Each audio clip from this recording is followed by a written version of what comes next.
Big boss Malayalam season 7-ൽ നിന്നും കഴിഞ്ഞ ആഴ്ച പുറത്താക്കപ്പെട്ട മത്സരാർത്ഥിയാണ് മസ്താനി. അവതാരകയായ മസ്താനി വൈൽഡ് കാർഡിലാണ് ബിഗ് ബോസിലേക്ക് എത്തുന്നത്. ചുരുങ്ങിയ സമയം കൊണ്ട് തന്നെ ചർച്ചകളിൽ നിറയാൻ മസ്താനിക്ക് സാധിച്ചിരുന്നു. എന്നാൽ ഷോയിൽ അധികനാൾ തുടരാൻ മസ്താനിക്ക് സാധിച്ചില്ല.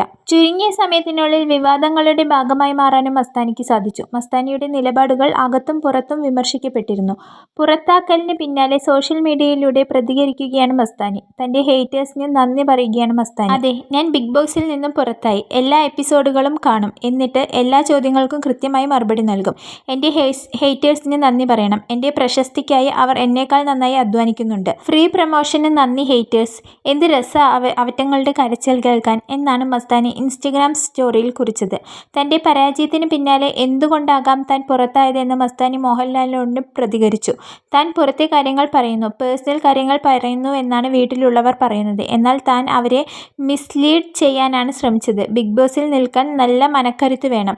താൻ പുറത്താകുമെന്ന് അറിയാമായിരുന്നു. പുറത്തുനിന്ന് കാണുന്നതല്ല ബിഗ് ബോസ് വീട്ടിലെ ജീവിതമെന്നും മസ്താനി പറഞ്ഞു. പ്രേക്ഷകർ താൻ പുറത്തു പോകണം എന്ന് ആഗ്രഹിച്ചതിനാലാണ് പുറത്തായതെന്നും താരം പറഞ്ഞിരുന്നു. പുറത്താക്കലിന് മുമ്പാകെ ആദില നൂറയ്ക്കെതിരെ മസ്താനി നടത്തിയ പ്രസ്താവന വിവാദമായിരുന്നു. ആദിലയും നൂറയും ലെസ്ബിയൻ കപ്പിൾസ് ആണ്. എന്നാൽ ഇത് അംഗീകരിക്കാൻ തനിക്ക് ബുദ്ധിമുട്ടുണ്ടെന്ന മസ്താനിയുടെ പ്രസ്താവന വിമർശിക്കപ്പെട്ടിരുന്നു. ഷോയിൽ നിന്നും പുറത്താക്കപ്പെട്ട മസ്താനിയെ സഹമത്സരാർത്ഥികൾ കൈയടിച്ചും ഡാൻസ് ചെയ്തും പുറത്തേക്ക് യാത്രയയക്കുന്നതും വൈറലായിരുന്നു.